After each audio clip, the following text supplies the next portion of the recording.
Hey guys, welcome back to the channel. I'm Richard Allen. If you're new here, please consider subscribing. My goal with this channel is to make myself some money, but also help you make some money in return. I have a goal, an audacious goal of growing my portfolio by 30% per month for the next year. I hope we can do that together. So let's get right into this video. Snapchat's going crazy over the last couple days, but why? Because they beat every single expectation. I love the title of this article from Benzinga. Snap makes a comeback. All right, so if we look at Snap is up over 30% this week in the last couple days. So if you look at their revenue numbers, they had an expectation on Wall Street of $555 million. They delivered $679 million in revenue. And what they're attributing that to is the adpocalypse from Facebook. A lot of people just left Facebook altogether when Facebook was dealing with all those issues earlier in the year. And where else could they go? They jumped on Twitter, they jumped on Snapchat, and Snapchat took a huge chunk of revenue from them. So revenue jumped 52% year over year for Snapchat. Now, what I want to talk about in today's video is, are you too late to the party? I don't know. I'm not quite sure. But when I ask my kids, I have a 13 and a 15-year-old. They're my oldest, okay? When I ask my kids how they communicate with their friends, the first answer they give me is Snapchat, okay? Also, when my wife and I went out to eat for our anniversary last week, we're sitting down at beautiful Pittsburgh Blue, eating a nice steak, and my wife goes, "Oh, that's it. Snapchat's dead." And I go, "What?" There's some old people talking about communicating through Snapchat. Now, we can say that Snapchat's dead, but once Facebook saw mass adoption, Facebook's revenue went through the roof, okay? So, as niche as Snapchat is right now for, kids and young adults and millennials and stuff like that, it may soon find mass adoption. Okay, when that happens, I believe that their revenue will go even higher. I think we'll see a ton of growth potential with Snapchat. I used to swing trade Snapchat quite a bit because it was a really volatile stock after their IPO. They IPO'd and then just tanked, right?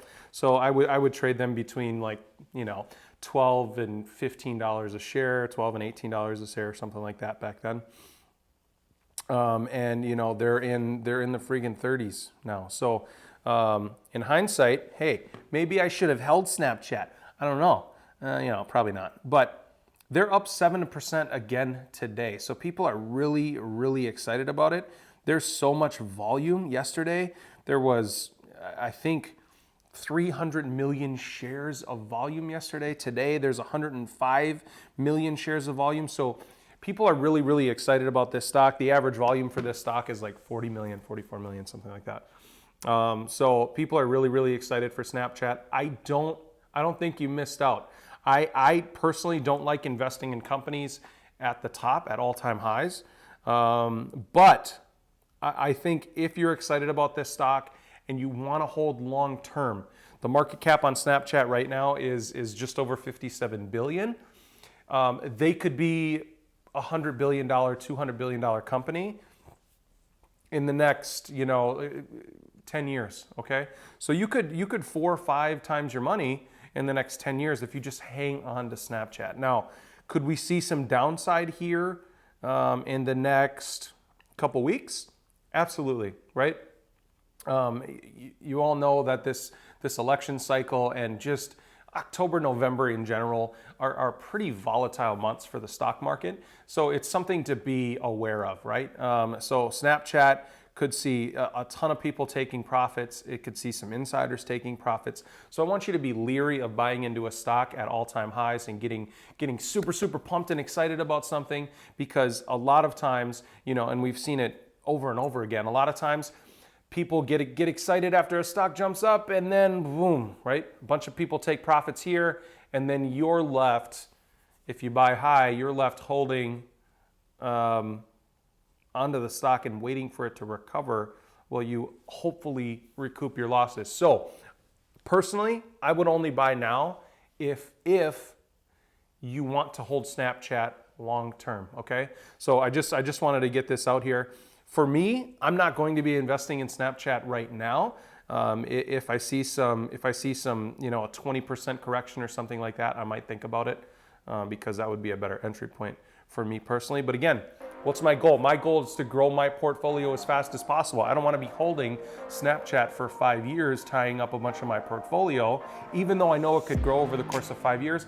I want to grow my portfolio by 30% per month for the next year. And if you aren't subscribed and you want to be a part of that journey, please click that subscribe button down below. And you can find Snapchat on WeBull. WeBull just did a new promotion. You can get 3 stocks valued at up to $1,600 a piece. It's a ton of potential money. If you just create a new account with my link down below, deposit $100, you can get 3 free stocks on a WeBull if you don't use WeBull already. So thank you so much for joining me today. I appreciate it. I'm excited about Snapchat. I hope you are as well. If you didn't already, click that beautiful red subscribe button down below, and I'll see you in the next video. Thanks.